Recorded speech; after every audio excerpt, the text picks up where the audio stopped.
Does she Tell not get us, an escort? have you come alone? Or did Viscount Julian accompany you? Wish to see Dandelion, Your Grace? Yes. I mean, no. Ugh. Yes. But solely to tell him we regret. Yes, deeply regret rescinding the death sentence we so justly handed down upon him. If we could turn back time, we would make certain he sat in a tower till he rotted.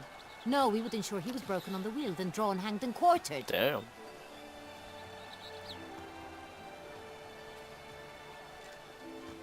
Ah, the very man we would entrust with these tasks. Damien de la Tour, captain of my personal guard. Your Grace. Witcher. Greetings. Sorry to have to tell you, but the guardsman handling the last victim's body... I know already. The creature in the cellar of Corvo Bianco. Was it the beast? No. A Bruxa. A kind of vampire. Not the beast, but tied to it in some way. You know this how? Through careful analysis of the evidence, both on the riverbank and at Corvo Bianco. Do you mean to insinuate the investigation thus far has been sloppy? Geralt insinuates nothing of the sort. We must listen to him attentively. I examined the body of the beast's last victim. Might have found something. Need to analyze it. A quiet place, that's what I could use most right now. And maybe the help of an alchemist or a mage. Also like to hear all you know about the previous victims. Take it Sir de la Tour is my man for that. Firstly, call me Damien, please. Secondly, you should know I spoke against summoning you here. I've heard much about you. You bring trouble, or thus far have, always. And we've enough trouble as it is. Yet we are capable of defeating the beast on our own, without an outsider's help. I've no doubt about it. Damien, we settled the matter of the Witcher's employ some time past. Definitively. Since you have broached it nonetheless, let us discuss Geralt's pay. Are the legends true? Do Witchers usually demand that which you find at home, yet did not expect? Not always, I guess. Not quite, Your Grace. Law of surprise, it's something we invoke at times, but rarely. Usually we just take gold. Disappointing. This law sounds rather romantic. On the other hand, on returning to the palace, we would likely find impatient petitioners or a set of sample fabrics for a new dress. Poor rewards, both. I fear you'd not have much use for any of the surprises we are likely to come upon. Thus, we've decided you shall receive the deed to a vineyard, Corvo Oh, Bianco, wow. and the sum of coin. You will doubtless consider this adequate.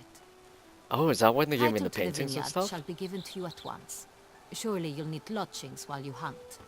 The coin, however, will be yours only once you have slain the beast. Lovely, generous Wow. gesture, Your Grace. But Corvo Bianco, isn't it the Duchy's temporary morgue? Is it now? The Chancellery's bungled things again, we fear. Not to be left unsupervised for one instant. Yet, in its mood, a morgue should present minimal problems to a Witcher. What's more, nothing enhances a wine's reputation better than a grim legend. Thank you, Your Grace. I accept the contract, of course. But as I said before, I'll need some information. How'd it start? Who was the first victim? Crespi was the first to die. He was famed once for his many glorious tournament victories. Then he grew old, hung up his sword, and took to winemaking. Crespi was not loved by the wine merchants. He was ruthless in business and thought to cheat many a time. He asked us for a dispensation from all court ceremonies. We did not grant it. We could not. Once you've taken the oath of a knight, you remain a knight till death.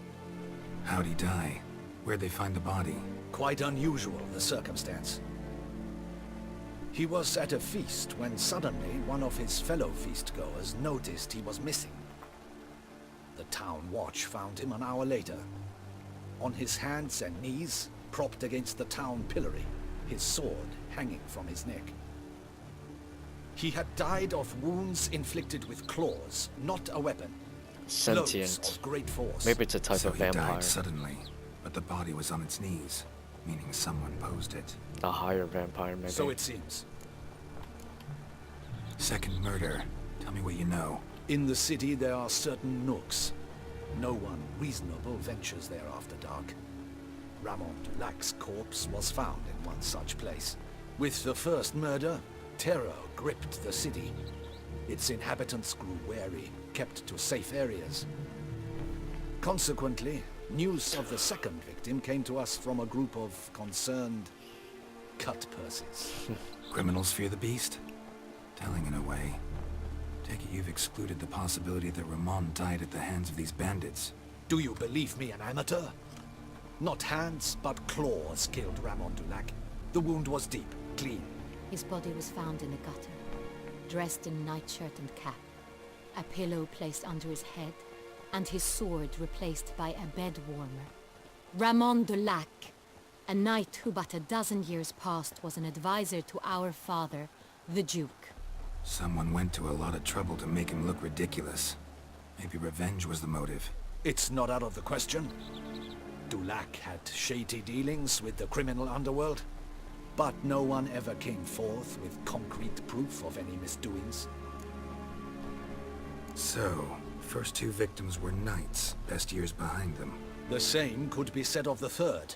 Sir Delacroix was wont to claim that in modern times knights face new challenges, enterprise being the latest addition to the chivalric virtues. He made a veritable fortune in the grain trade. Palmerin even nicknamed him Sir de la Stinch. Found a coin pouch on his body.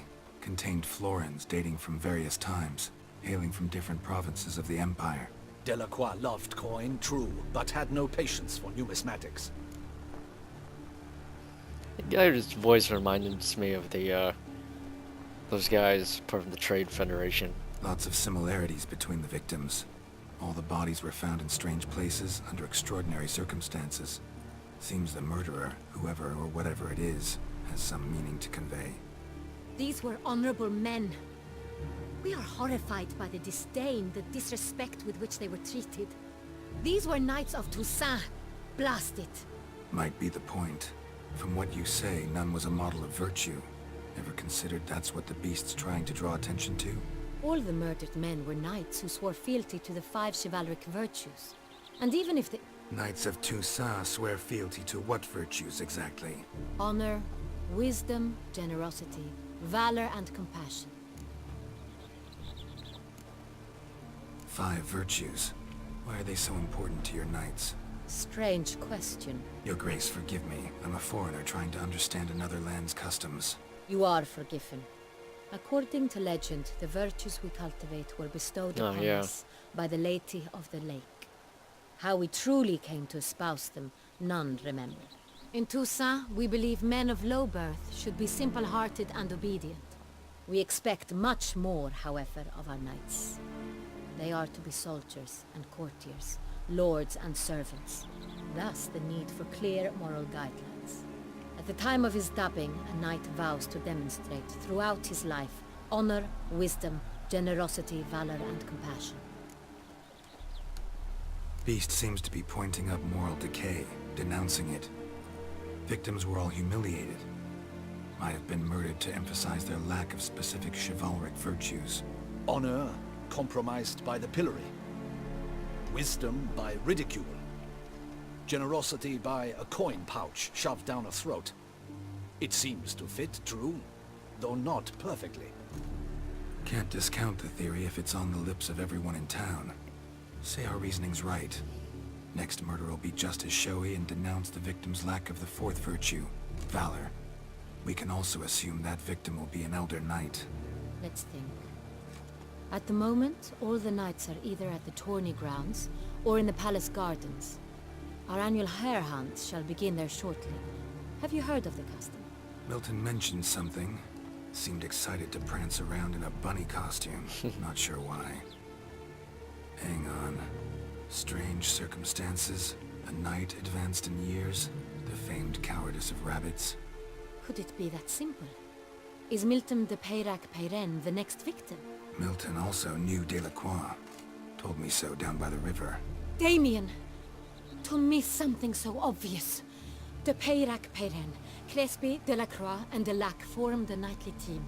It was years ago, but...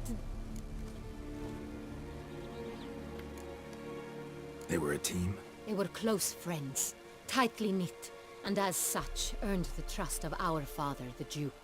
We often witnessed him turn to them with delicate matters. Later, their paths diverged. Unlikely to be a coincidence. Beast must know it too. It's a lead, I'm sure. Your Grace, we need to find Melton, immediately. Rather problematic. You see, the garden entertainments are due to start, and he's disguised as the Hare, hiding somewhere, waiting for some tipsy courtiers to find him. The Hare's hiding place is a carefully guarded secret. We must call off the game, at once. First and foremost, we must remain calm. Damien, order the garden searched immediately, but discreetly. By no means can we disrupt the festivities. Panic will only incite the beast to strike sooner. And you, Witcher, follow me. My gardens, my night, I shall take the fall. A murder is out of the question. I will not allow it. Not near my palace. Horses? Ready our horses!